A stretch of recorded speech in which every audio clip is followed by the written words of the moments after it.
this quick update with the 2022 March 11th through the 14th Suwannee River Trip. This is just kind of a quick update. We are now open for booking. $75 per person. I've already gone over it before. That, of course, includes dinners for 3 nights, hot cereal, coffee, hot cocoa for the morning times, granola bars, and I will have some snack items. And I'll go over other essentials as we get further into it. But if you have questions, what you need to do is you need to message me through Facebook, through the Suwannee River Trips page that's up. And at the same time, if you want to book, then if you're ready to book, then I ask key questions. Obviously night 1 is spaghetti, bread and butter. There's no questions there. Some people do request that they get the spaghetti without the sauce mixed in. We can do that. I can keep them completely separate, so that way you can just have plain spaghetti, or you can have the spaghetti. It's a meatless sauce, by the way.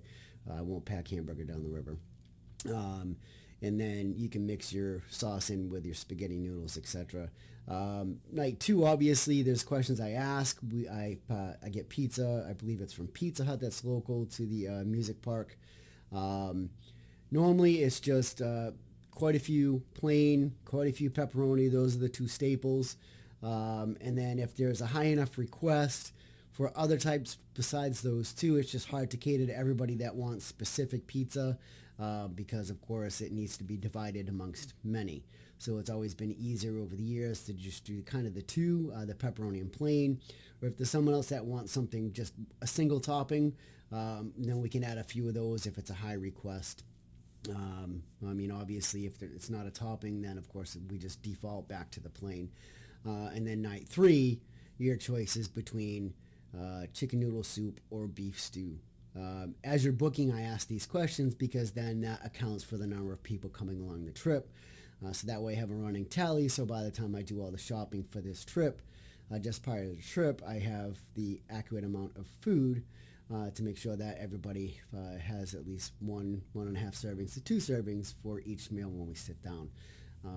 It just makes things a lot easier to make sure I don't run. I'd rather have more than not enough, and that's the whole reason why we do it that way.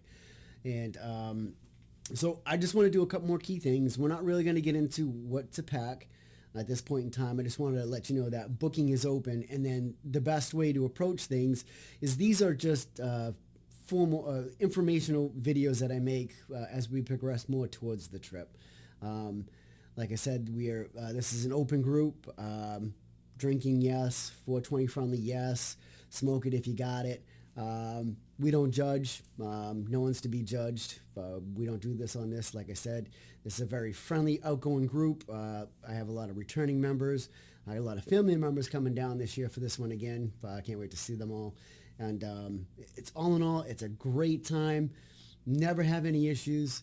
But if there are any issues and it becomes something that has to be approached, I have no worries asking for them to be picked off the river or separated from the group in general.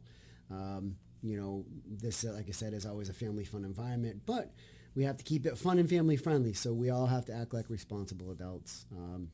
And that's that. I don't want to have to give that speech at all. I shouldn't have to, but I always have to put it out there. And so 3 forms of payment, Zelle, Cash App, and Venmo. Preferably Zelle through the bank, and then Cash App is secondary, and then, of course, last would be Venmo. If you have to do some other form of payment, again, message me through the Suwannee River Trip page, and I will get back to you, and we can have a conversation that way. Booking runs, of course, opened up as November 1st. As y'all start to book, you'll see the page. I'll start to put on there, welcome to the group or welcome to returning paddler, name and the amount of people coming down. That's just to let the group see how big the group is growing. And then at the same time, we always identify what you want to eat. And then at the same time, I'll ask a couple of questions. For me, and forgive me, I say all the time, I'll ask a few questions surrounding if there's any food allergies, any medical conditions that I need to be aware of. And in general, I'll ask permission if we can share that with the group, because if there's a medical emergency and the group needs to know if we have anybody that has medical issues that may require a certain response. It's not to call out your medical condition. I live with two things. I have lupus and ulcerative colitis, but usually it doesn't cause a medical emergency. But if I have a medical episode for whatever reason, y'all know that I battle those two diseases. That's an auto deficiency. So if something was to arise, someone has my medical information. So I usually ask those questions so that way, one, I'm aware, and two, the group's aware in case we have to react. It's for your safety. Safety is always first here. So speaking on safety, if you're renting from American Canoe Adventures, it's a total separate charge. That is $25 per day plus tax through American Canoe Adventures in White Springs. That is the company that I use to put us on the river and to pick us up 4 days down the line to get off the river. And so roughly it's $100 plus tax. I think it's $120 and change with that rough rounds out to be more specific. So you need to make sure that I'm charging you $75. That's for pretty much bringing you down the river, kind of like guiding you, providing the food service and everything else that comes with it. All the reservations, the campsites, all that good fun stuff is handled by me through what we're doing here. Packing wise, when we get more so into more January and then February, I'm going to put up a list here of every item that I think is a must, or just a general list of what you should have or could have if you wanted to bring with you. It's not saying that that's what you must have for all of it, but some of it I suggest that you do bring when I get into it, based on what the weather usually has in store on this trip. Because you want to be able to keep yourself warm if the temperature drops, which it normally does at night.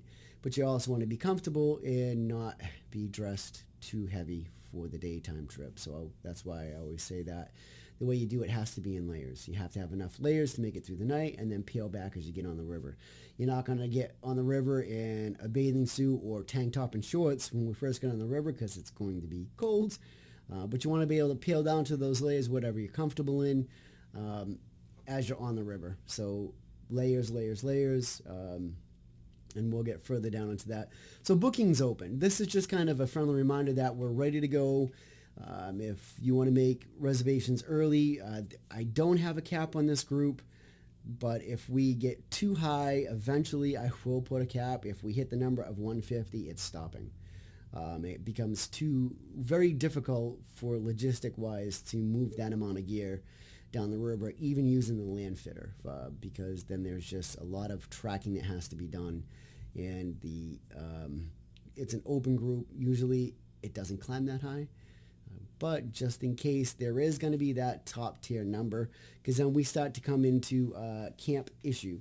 When we get to the riverside raised platforms, that means that there's no way we're going to fit 150 people into all the raised platforms. There's quite a few there. I think at max we can fit into those platforms. I believe is going to be about 60 people. That means the rest out of the 60 is going to have to decide who's going to bring a tent for the whole trip and who is not. So obviously I would sacrifice and I'd put myself in a tent to let someone sleep in a raised platform. So the larger the group gets, there's a lot more logistics that has to go along with it. And that's when I start putting it back out to those that are booking. To identify whether they're okay with not sleeping in the screen platform, if they want to bring a tent. And if it gets to the point, then I have a couple of large tents, and I have some other person I can lean on for large tents. So I can get large tents where I can get 8 to 10 people in a group tent. Just like the race platforms, where they're not have to worry about bringing theirs down for night 1 and night 3. But night 2 is all responsibility of all parties coming down the river. That does require a tent that is being shared. That is information that's needed to know. There is no raised screened-in platforms to sleep in. It is primitive only at the music park, so that requires everybody's tent to be there. And I usually have the land fitter or John and family bring down all the tents for night 2, based on the size of the group. All tents will have to be there. Now, if we go a larger group, they'll obviously have the tent with them. So all the ones that are sleeping in the race platforms, those tents will be brought down on night 2. So there's a lot of logistics that go to it, and I don't want to sit there and go through detail.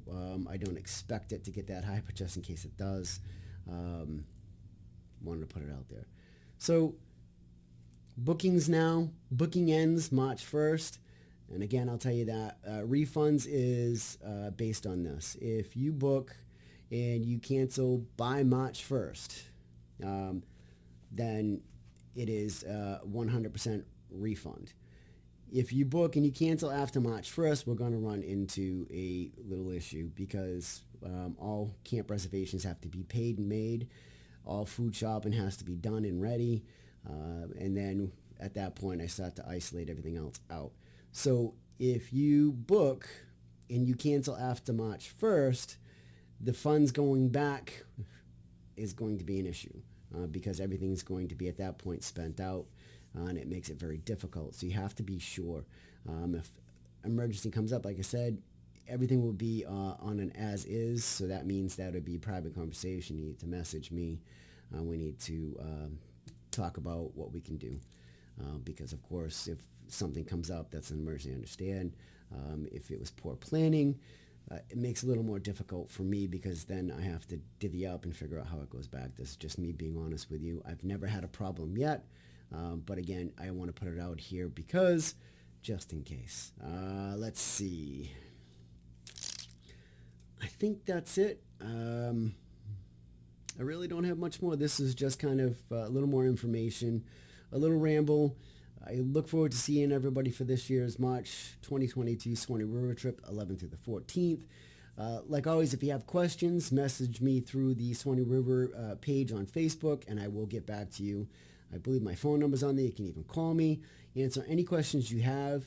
This has always been a great, phenomenal trip. It is kind of a step back in time if you haven't been, and it's a little hard for me to explain. I think I have some YouTube videos where you see we're paddling down, and you can see the line walls are, very high up in the air, and I'm sure there's some other people that have gone down that portion based on information I've provided, and some others have gone, I think this past year, there was a family that went down because we did get flooded off the river for last year's trip, and then I had something else come up for a June trip that I had planned that was an emergency that kind of curtailed that trip happening. So, again, message me any questions. Look forward to seeing y'all.